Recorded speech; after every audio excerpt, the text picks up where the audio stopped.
Hi everyone, I'm back. Sorry there's been a little bit of a delay. I've had so many commissions and then sadly my dad passed away, so I've had that as well. But anyway, back now. I've got this very, I think somebody gave this to me. It's just like a box. If I open it up, actually I won't open it up because you won't be able to see me, which is vitally important. It's a really crappy sort of box. I don't even think some of it is actually wood. And I want to give it a kind of Swedish Gustavian look, so very kind of neutral, because I'm going to use it as a coffee table in one of the rooms in our house. So what you will need is Annie Sloan's old white paint, Annie Sloan's French linen, one of my most favourite colours by the way. You will also need some clear wax and some dark wax. Now I'm running really low on the old white, so if you see me using Dixie Belle's fluff, then that is the reason why. So I might start my base coat with that, but you don't need that. You just need the old white or whatever colours you decide you want to do. Right, so I'm going to use the Dixie Belle fluff all over. You are going to use Annie Sloan old white. I basically want the wood to disappear completely, so it's going to take at least 2 coats. So sort of stab it into the corners.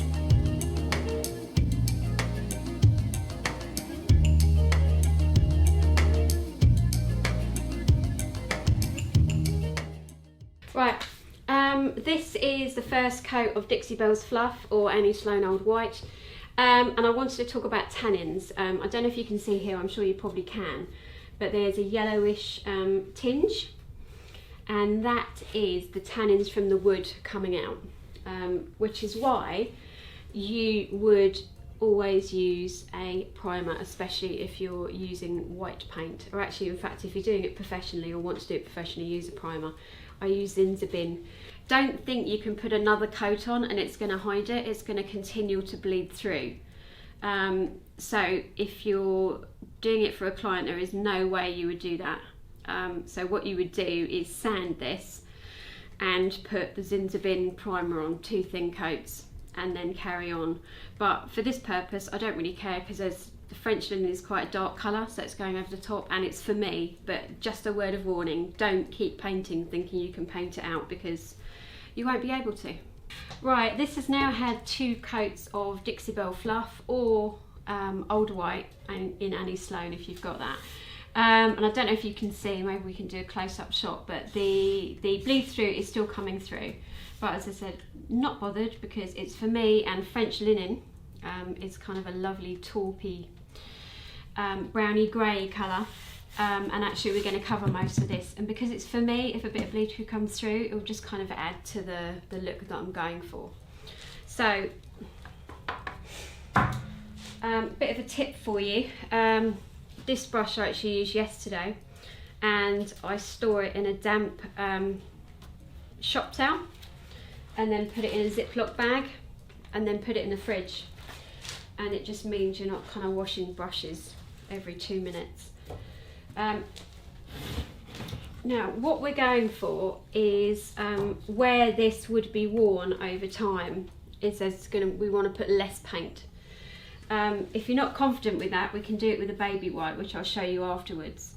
So what you're going to do, you're going to get your French linen, big old lump of French linen, and I start in the middle again, any which way,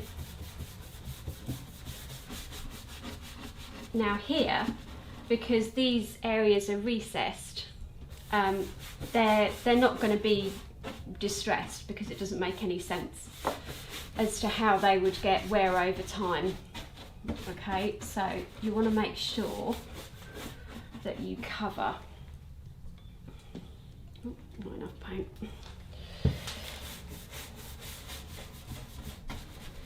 Again, push it into the corners, because you've got telltale white corners. Telltale, if I put my teeth in, white corners.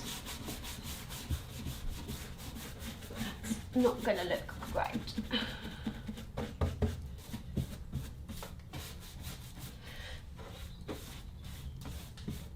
Oh, and we have a hair.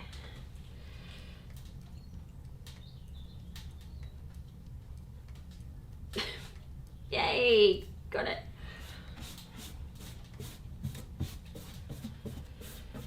Right, so now I've got less paint on my brush. What I'm going to do is, like at the bottom here, if you can see, I'm kind of just, because there's less paint, you can see the white coming through.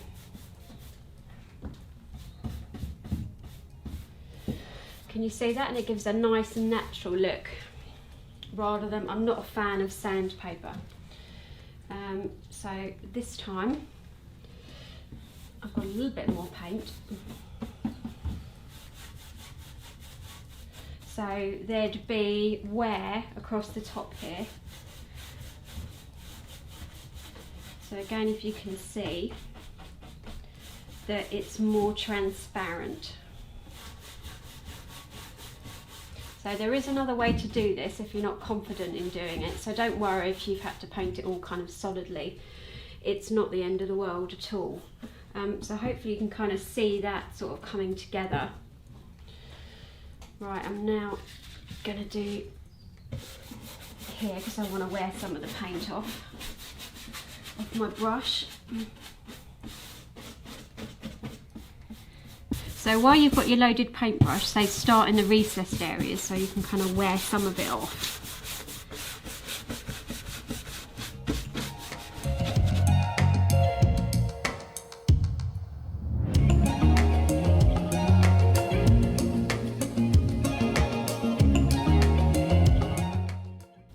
Right, so I've got a lot of paint off my brush again now. So again, there'll be a lot of wear around the feet.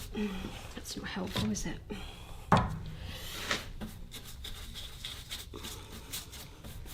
And on this edge here.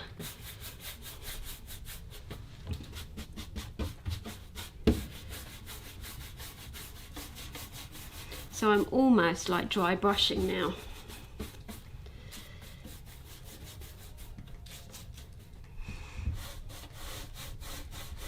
But so, as I said before, don't worry if you find it difficult to do this, if you're just learning, because I will show you a way to do it easily without sandpaper. Right, French linen is now done. So you can see areas where I've left the old white, or fluff in my case, showing through. So, but if you want to distress, I don't have water in my studio, so you could do it with water, but I find baby wipes, these are just Amazon ones, are great. So you let the paint set up a bit, but not completely dry. You can do it when it's dry, it just takes a bit longer. So what I'm going to do now is show you how to do it with this. So on this edge, for example, that will get bumped quite a lot. So if I turn it round for you to see. So what you want to do is you want to start really gently. So you can see I'm rubbing incredibly gently, and you can see that the white's coming through, which is what we want. And I prefer it to using sandpaper, because sandpaper can be quite harsh, whereas this way it looks more subtle. What I would suggest you have though is a shop towel. And then so where the baby wipe has made it a bit wet, you can then kind of blend it, is not the right word, but sort of dry it out a little bit.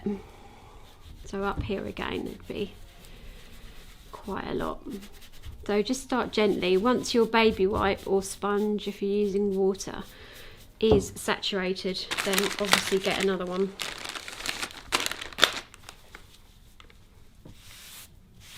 And the bonus of doing this as well is it actually gives your paint a lovely soft to the touch feel. So again, just think about where the wear would be. So obviously we'd have quite a bit of wear here at the bottom. What you don't want to do though is make it symmetrical, which I find really difficult. So when I say that, I mean, so if you've done this bit, you do that bit exactly the same. Now obviously it would get wear, but one side might get battered or the other one side might be up against a wall. So just think about the kind of life that it would have had.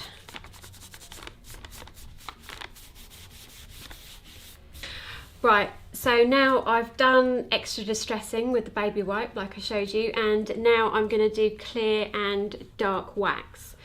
Now a trick that I use is, I'll get this out, is I have an old Annie Sloan wax tin.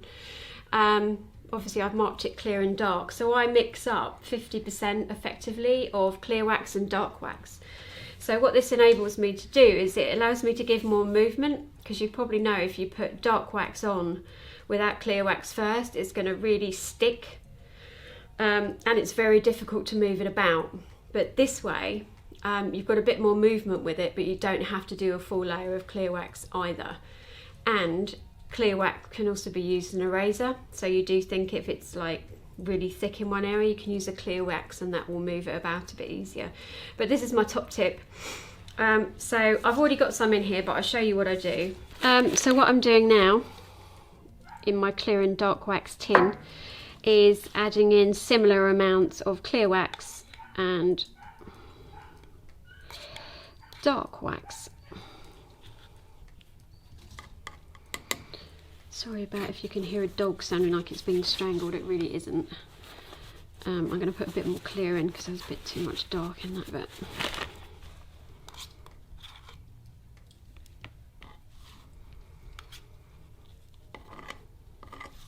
Obviously feel free to use a spoon. I'm just being lazy and using my can opener. Right, let me shut these two. Now if you're not used to doing this, I would test out your mixture once you've blended it on a piece of wood or underneath or the back of your item of furniture so you can see. But now all I'm going to do is, I'm using a knife because that's pretty much all I've got here. And it's not the easiest thing in the world to blend, but you basically want to get rid of like the white lumps that you can see of the clear wax.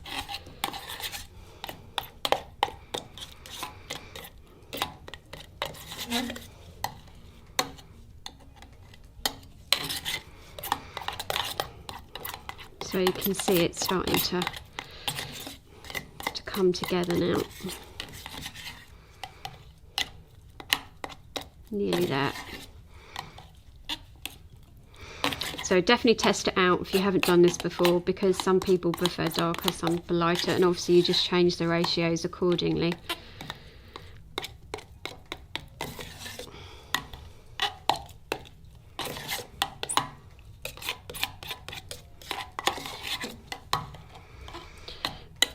Right, I'm pretty happy with that. Right, so I've got my mixed clear and dark wax. What I want to do, I've got an old kind of, God, I've got 10 of these for £1, I think. So what I want to do is I want to get in the recesses, because that's where it would be darker. Now, because there's no clear wax on first, you don't want to leave it sitting very long. So I've got a shop towel.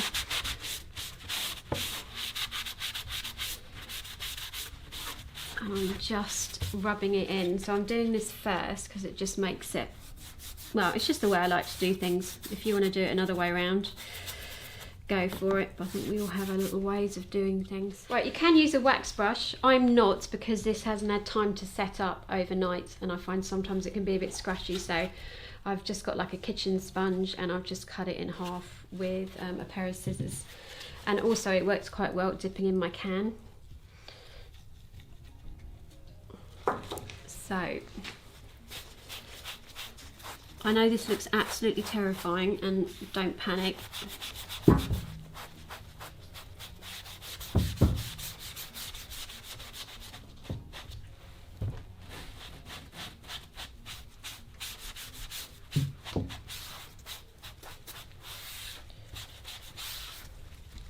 So then I get my shop towel. Obviously you can use a lint-free cloth, but I'm running out.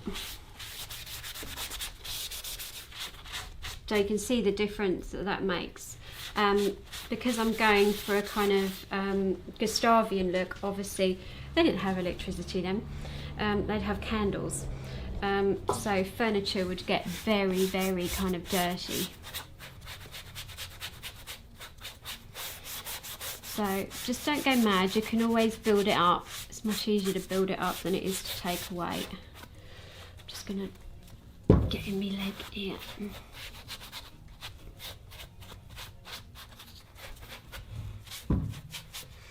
Again, chopped out.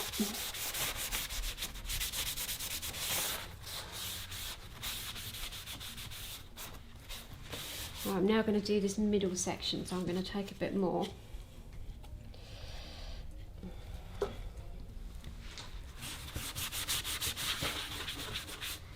And I'm putting more in the edges because that's where the dirt would accumulate.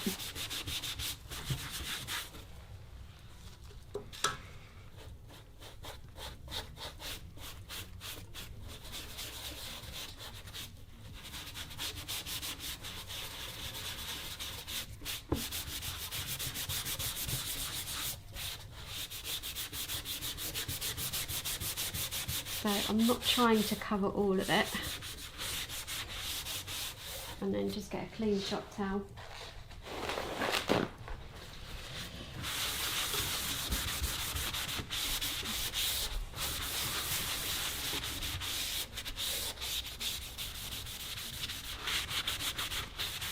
And that just enables you to kind of blend it out a bit.